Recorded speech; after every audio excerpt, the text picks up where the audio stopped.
Welcome back to AM Northwest. If you think you know how to water your garden, think again. Here to share his best tips for summer gardening, we welcome back the Executive Director of Growing Gardens, Jason Skipton. Good to see you again, it's great Jason. to see you too. Thanks so much for having me. You have some beautiful plants here. Let's get started. First of all, one of the things you talk about is how to water, which sounds simple. Right? Everybody's like, hey, I know how to water. Yeah. Guess what? It's not really that easy. Right? A lot of times you get the hose, start spraying everything down. Yeah. Well, what happens is diseases like to live on the leaves. So what you do is you then splash the disease from one leaf to the next. Oh. Right? So my tips are water the soil. Okay. Water early in the morning. Early in the morning. Don't water at night. Oh, Because really? you water at night, and guess what? All the bugs like the water. They come to your plant. So water early. Yeah. Water in the morning. Okay. Water deeply. Okay. Don't just give them a little like bits and pieces of water like this, like, oh, you come through, like, oh, great, yeah, this guy got some water, the soil looks good. No. You actually want it to all the way sink down through and soak into the water, or soak into the soil, sorry. Okay. So like that's a really big part of this. Okay. The other thing is like, be consistent.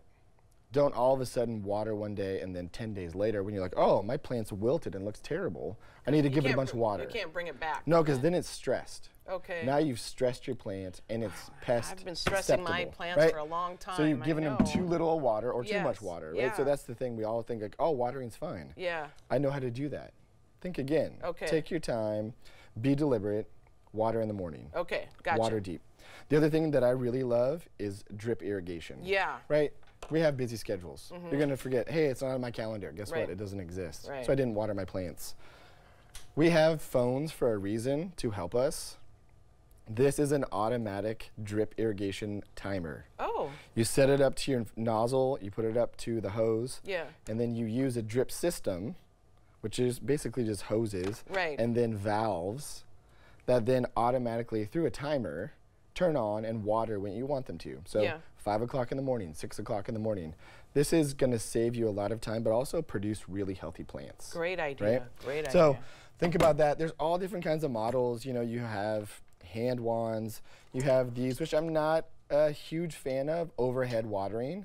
Oh. Really think about because it watering works against the soil. Okay. Water the soil, not the leaves of the plant, right? The other thing that I want to talk about today is like, maybe you haven't planted your tomatoes yet. Have you planted your tomatoes yet? I have. Okay, great. Some people haven't, and that's totally fine. I just got these plants at Garden Fever, and I wanted to show everyone that what can happen with your plant if you're not really staying in tune with it, right? Like it's a relationship. Yeah. So what you also want to do is with tomatoes is you want to clip the bottom leaves. You don't want any leaf touching the soil. Oh, really? No. Okay. So clip up. Okay. Right? So no leaves on the soil. Okay.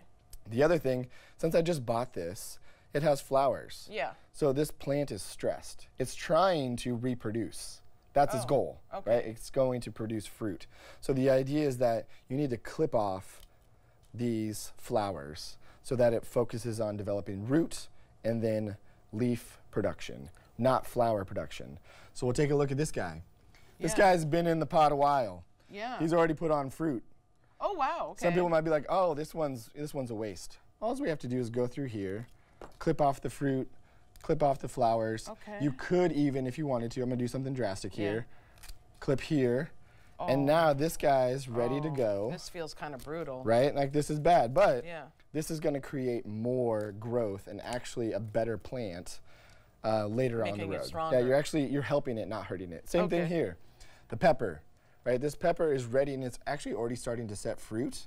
Same thing. What you want to do either with a pruner or just your thumb and nail, clip off all of the flowers, go for it, that are on this plant, right? Because the idea is you want to focus on the root production and not the fruit production at this point. Okay, right? that makes a Later lot on of down sense. the road, you will. Okay, gotcha. And what about fertilizing then? Yeah, so fertilizing, I'm a really big fan. So when you do water, in your either water can, or you can also with a really fancy drip system is actually have it automatically go in there, fish fertilizer. Oh. So it's a liquid fertilizer. Yeah. It's basically you know, kind of like ground up fish that have been, you know, fermented. Yeah. So it smells pretty bad. Yeah, I was gonna say. So basically you take a tablespoon of this and you put it into a 5-gallon container. Okay. And then water the soil. They need to be fertilized. You have to constantly feed them. If you want your plants to give you good, healthy, productive fruit, we have to feed them too. Okay, got that. And how often do you fertilize? You know, that's another thing, like look at your plant. You can over-fertilize, that is a thing. But look at your plant. Is it looking good? Is it looking green? Is it starting to yellow?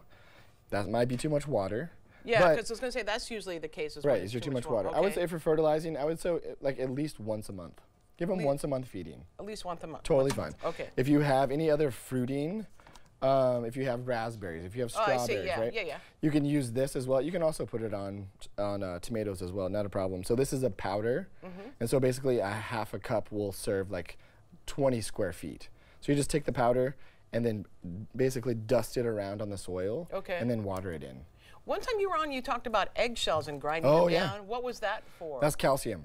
And that is for? That's great for tomatoes. Okay. Great for tomatoes. So that's the other thing, you water too much and it leaches the calcium out. Yeah, And so that's when you get blossom end rot. So you know at the bottom of the tomato it turns black? Yeah. That's because you've watered it too much and actually leached out all of the calcium. Yeah. And so tomatoes love calcium to then produce strong leaves and also strong roots. Yeah.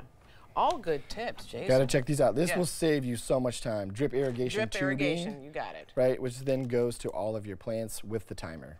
You kind of also have to plan ahead then with where you plant, how you plant things, so that you can do a whole system so that it's all together. Whole system, right? that's great, and it's super easy. There's apps for these things, but I would say, like I talked about last time, try it, and see how it works, and see how a timer actually will produce healthier plants, but also save you time. Yeah, absolutely. Thank you so much. Thanks so much. Great tips. All right, you got water. Yeah, drink your water. Okay, and for the plants too. All right, we'll be right back with more AM Northwest. Don't go away.